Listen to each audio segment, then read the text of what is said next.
listeners, to another episode of the Inspired Writer Collective.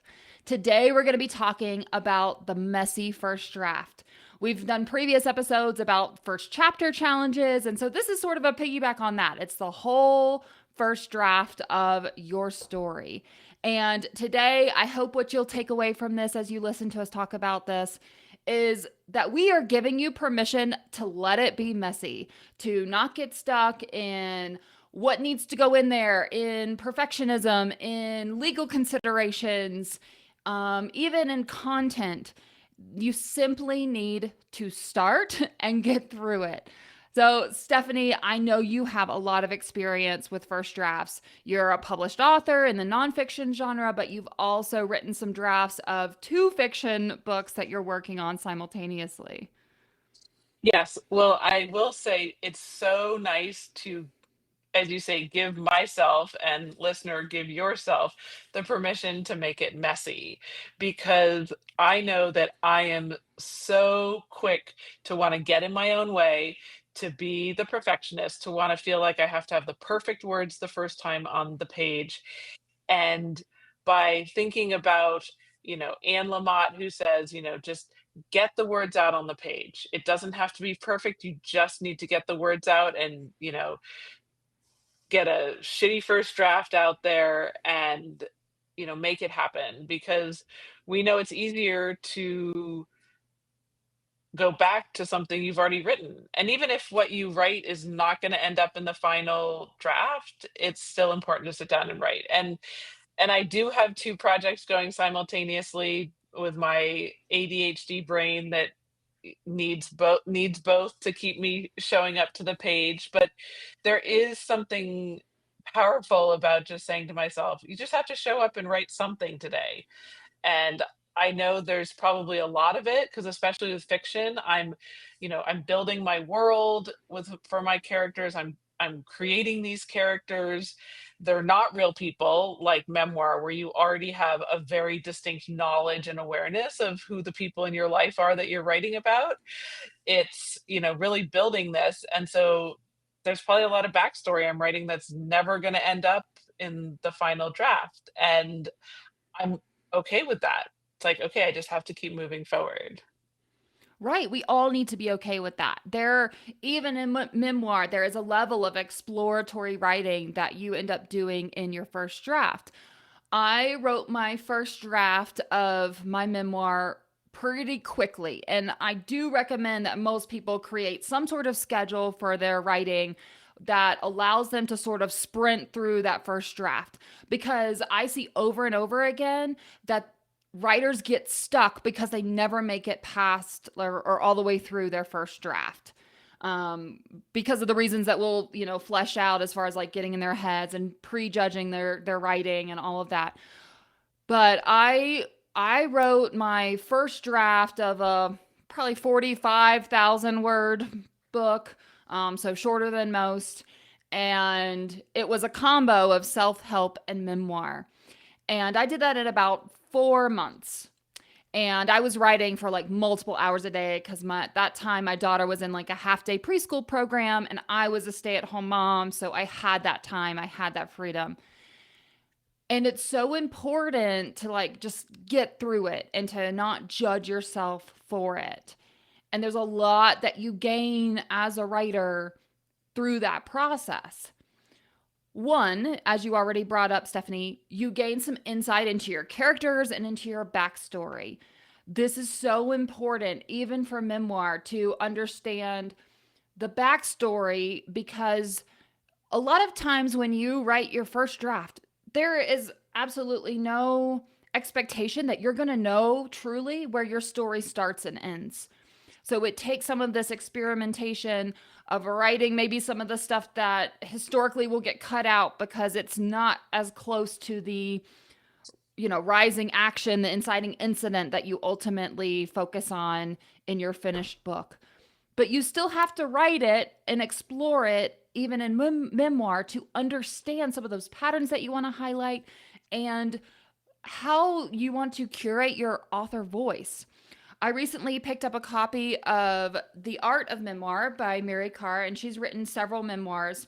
And she talks a lot about author voice. And I just want to share a little bit about what she says in regards to that first draft in the author voice and memoir.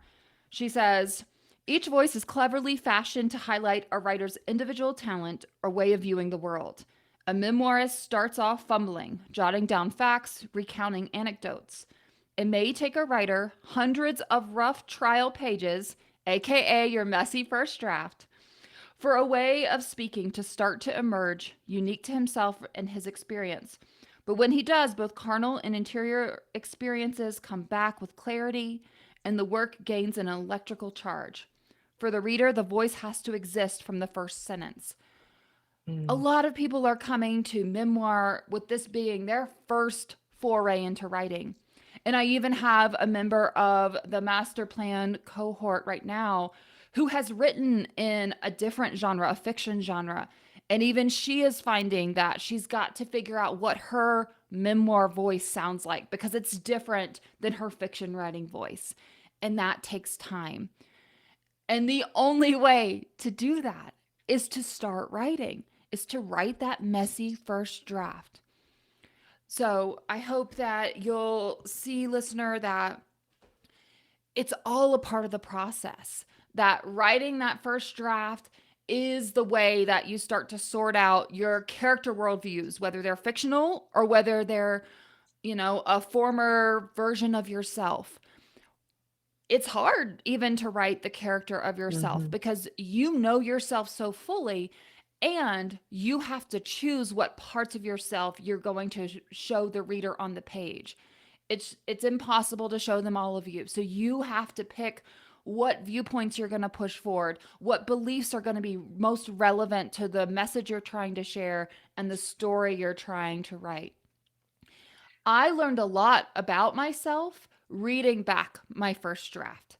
I learned that I didn't want to have any self help portions, that I wanted to take my book to full memoir. It was also in reading back that rough draft that I was able to see some of the cycles and the patterns that I was able to emphasize and pull out in later drafts and really hone that core message. I started much more broadly about finding community and finding connection, and ultimately have honed it down to something that feels more true, and talking about my self love journey and my self worth and how showing up authentically, knowing myself and accepting myself is what was able to help me build authentic, lasting connections. I wouldn't have understood this. I wouldn't have found this message if I hadn't done the first draft. If I had judged myself for not having a great core message or for not knowing exactly where the story was going, if I had stopped the writing because I could see the weakness in the self help sections compared to the memoir story sections, if I had stopped at any of those points, I would not have gained the wisdom that I now use in the next step. And I think a lot of people get really stuck on the first draft, within the first draft, because Mhm. they wonder how they're going to feel, and they're fearful of what they might see when they read it back. They're fearful that what they're just going to prove to themselves is that they're a garbage writer. They're fearful that when they read back that completed first draft, they're not going to find a story. They're going to see poor grammar. They're going to, have so many loose plot holes and untied, storylines.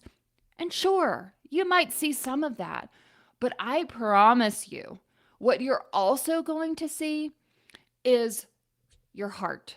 You're going to Mm. see at least echoes of your voice, even if you still have to hone that a bit.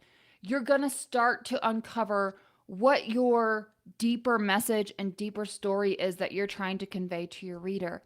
And you only get that gift if you put in the work of your first Mhm. draft. Well, and especially I love what you say about, you hone in on your deeper message because I've been talking a lot recently about how with the memoir master plan cohort starting and all of the talk about the core message, that even though I'm not writing memoir, though it might happen eventually, that even with my fiction writing, that I have found through writing all of these multiple first drafts and working my way through them, that I've finally landed on my own core message. What is my purpose for what I'm writing? And I wouldn't have come to that if I hadn't just allowed myself to show up on the schedule that I have for myself, which varies. I aim for every day, but that doesn't always happen. But when I show up, I'm showing up so that I get the words out.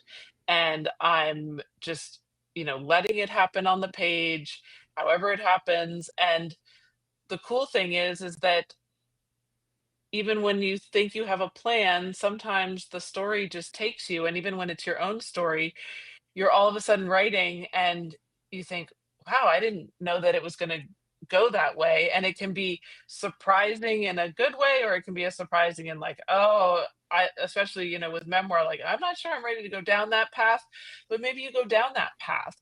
And the great thing about the messy first draft is it's for your eyes only. Nobody else has to see it unless you want to share it and get feedback on it. But really, you can write it, you can scrap it. Maybe it's just like, okay, that's never going to see the light of day. But then the good news is that you've built up the habit around showing up for yourself and for your writing. And that's what the first draft does for you. And I think you bring up a great point. I mean, especially in that quote from Mary Carr about, hundreds of pages sometimes, that Mhm. it's, and I think that's one of the hardest things as a writer is, in our society, there's this idea as we see books published and everything, oh, somebody can write so fast, or they're getting that to market so fast. And the truth is it's not fast. It gets faster when some of the big authors get contracts and they have to put out a book every year. Then that And puts they've more. learned their voice. Yes, exactly. They've learned their voice, they learn their rhythm because they've done the hundreds of pages of drafting. They know, they have their outline that they know they're going to follow, and the story they want to tell, and they've honed in on that. But it comes from hours and hours of showing up and doing the hard work of the messy first draft. And I'm pretty sure if you were to, go down the Google rabbit hole searching about famous authors and their writing process, I mean, in my experience, having gone to listen to authors talk, there's not an author I haven't encountered that hasn't talked about the trials and tribulations of the messy first draft. And it's why it's so important to give yourself grace and know that this takes time. And it can be hard because if you're not surrounded by writers, and again, this brings in what we talk about all the time about find your people because they'll understand. There may be people in your family or around you who don't understand that it does take time. They're like, well, haven't you written your book yet? Mhm. And it can make you start to feel like you have to shrink because, oh, well, maybe I'm not doing it well enough because I'm not writing it fast enough. But that's not the truth. The Mhm. reality is that it is going to take you time. And that's what we're hoping to normalize with this podcast episode is that first draft is going to be ugly, but you don't have anything to edit if you don't put it on the page. And I, for one, was a little bit nervous about moving into the editing stage. I found the writing stage to be, something that I enjoyed, and I was nervous about how I would feel about editing. Like, would I know how to change things? Would I know like what needed to be tweaked or redone or rewritten? And I found that I actually really loved the editing stage and I found it so much easier because I had words to work with. I had concepts, I had characters, I had, plot points and all of those things. Granted, that came from also having a very detailed outline that I help other memoir writers create in the memoir master plan cohort. And it was so much easier.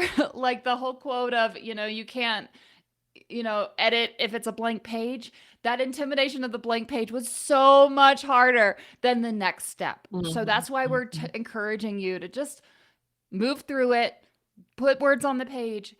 Everything can be tweaked.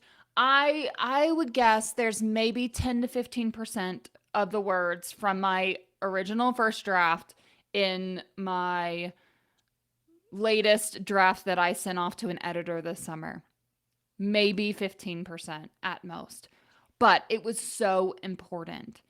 And I want to share another excerpt. You brought up character. I want to share another excerpt from Mary Carr where she talks about the memoir writer and finding their character. She says, "You're looking for that inner enemy that'll help you to structure the book. I always have inklings of it, but tend to find it by writing interior frets and confessions and yearnings as I recall them. Maybe it's only manifest after a first draft. Once I've found it, I'll revise with it as the spine, how the self evolves to reconcile its inner conflicts over time. Your attendant setbacks and jackpots should lead up to a transformed self at the end." So, again, in this excerpt, she's highlighting the fact that you're trying to find that what she calls the inner enemy. I call it a lot of times in my memoir course. I talk about the misbelief that you're holding on to at the beginning of the story, and the ways in which you either validate that misbelief or question that misbelief throughout your journey, and ultimately come to a place at the end of the book where you share with your reader your journey of finding a more true belief about yourself or your world. She calls that the inner enemy, but some sort of character flaw or misbelief that you have that is leading you down the wrong path, that is causing conflict, that is presenting you with issues that you finally address and put to rest. So I really appreciate that excerpt from her, because she notes Mhm. that a lot of times, in order to find that, that's deep work. And in order to find that, a lot of times doing the exploratory writing that the first draft usually ends up being is so paramount in landing on the right thing. So let that pressure release. You do not need to know that going into the first draft. Mhm. That is something you discover through the writing process. Just like you don't have to be a great writer going into your first draft. That is something you develop. It is a journey and it is a process. And you only hone that, you only refine it. It only gets tempered by walking through the fire of writing the first draft. That's how you do it. So there's all these classes and all these programs and all these things to, try to tell, like, alleviate those fears and set you up and tell you this is how you become a writer, do this first. But you don't have to. You can literally, it's part of the process. You do it as you Mhm. go, and that's really the best way to get through it. A quote from Bernard Malamud says, "First drafts are for learning what your novel or story is about." Or Mhm. in my case, what it wasn't about, because I cut out all of the self help portions. Stephanie, I know that with your first drafts and your attempts at writing these stories, that you found that to be true, that you're learning about the story as you're writing. Well, and what comes to mind too, and when I think about quotes about writing, is I read one this morning that's from Margaret Atwood, which is a word after a word after a word is power. And I think Mm, that that's something that, especially when I think about memoir writing and the stories that we have in our lives, and that there's so much truth in that. And when you say that quote, I mean, just sitting here, just having said that, there's like this spark of energy of thinking, wow, if I just start writing words, there's power in my words. There's powers, listener, in your story. And I can say this too when I think about the Memoir Master Plan cohort, and I'm a supportive coach in that uh, work, and being able to show up and listen to the women who are in that group, who, just like you, listener, have their self doubts. They worry they're not good enough. They worry they don't know enough. They worry they don't know what their story is going to be, and all those pieces.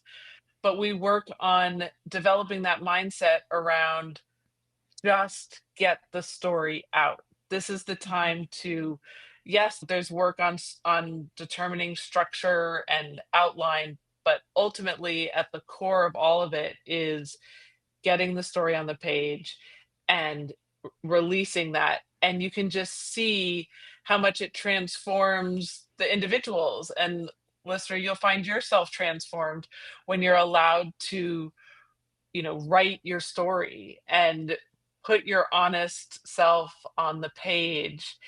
And I think that that's one of the pieces about the messy first draft is Mhm. allow it to be messy. Allow yourself to show up and scribble on a notepad or you're typing it, and don't worry about all of the mechanics of writing, because that's why there are editors and that's why there are people who will read it for you, and you'll have a team down the road that you can bring together. Because truly, when I've listened to panels of indie authors who are self-publishing and authors who are traditionally published, they talk about having that team around them, which we don't often see when we think about writers, because everybody has this, oh, it's the ivory tower and you've locked yourself in there and you don't talk to anybody. And that's not the truth about writing. You'll have a team who will help you when you're ready to seek them out and support you, which is why just get it on the page. Mhm. If you're not confident about your edit, let somebody else do that for you. And Mhm. that's where the confidence of showing up for, like, oh, I can make this messy. Like, throw mud at the walls, let it happen. And you'll feel so much more empowered yourself the more you keep showing up. Yeah, exactly. You have to write it for you first. That's who the first draft is for. It is for you. It's for you to develop as a writer. It's for you to find your author voice.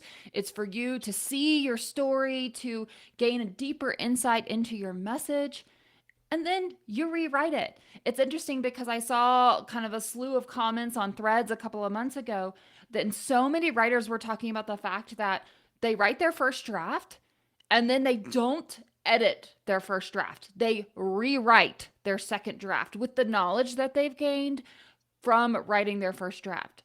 So, if you feel like that approach would work for you, you can write your first draft in a notebook. We have a author coming on the podcast as a guest coming up, and he writes his first draft in a notebook.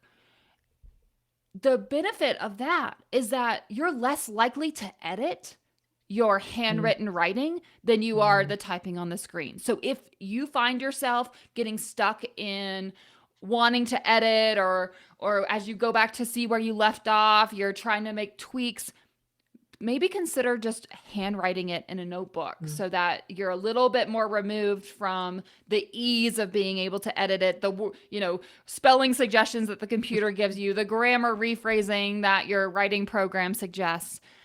Potentially writing it on the page itself, handwriting it in a notebook Mhm. might be a way to help separate yourself from the next phase, which is editing. And we want to invite you to join us. We're going to be hosting another one of our free quarterly virtual writing retreats. This is a great place to come and work on writing that first draft. The way these retreats work is they're virtual, they're held via Zoom. We send you the links, and there are morning and afternoon sessions where you get to work on your own writing project. You're not given prompts, you're not given anything that you have to do by us. You bring your project wherever you're at in your writing journey, and you get usually about 45 minutes per session to put those words onto the page. And over the course of a weekend, a Saturday and Sunday, there's 4 writing sessions. Maybe you can only make it to the 2 morning sessions. Maybe you can make it to all 4. Either way, we invite you to come and carve out that time. We have our next one scheduled for early October. I believe it's the 11th and 12th. So, if you want access to those links, again, this is a free retreat. All you need to do is join our email list, because that is how we're going to be sharing the Zoom links for those meetings. So, hop on our embodied writing experience newsletter and email list so that way you can get those links and you can make some serious progress on that messy first draft. Yes, writer, listener, we hope that you will join us. And again, previous participants in our writing retreats have shared that it was a great time to make the time for themselves that they wouldn't have normally carved out, which is sometimes in our busy lives, it can be really easy to let your writing slip to the side and not give it the space and time that it needs. But this is your opportunity to do that. And I just want to comment on what Elizabeth was talking about getting out a journal and handwriting your work, that is such a great way to come to your writing and get words on the page. And especially with memoir, where there's really that head and heart connection to yourself and your story, that it really becomes even more powerful when you're able to handwrite it. So definitely I encourage that. And again, as we've talked about this whole episode, get the messy first draft out and join our embodied writing experience email list. And we invite you to the virtual retreat. And I'm going to close out this podcast episode with a quote from Jane Smiley about the first draft. She says, "Every first draft is perfect because all the first draft has to do is exist. It's Mm. perfect in its existence. The only way it could be imperfect would be to not exist."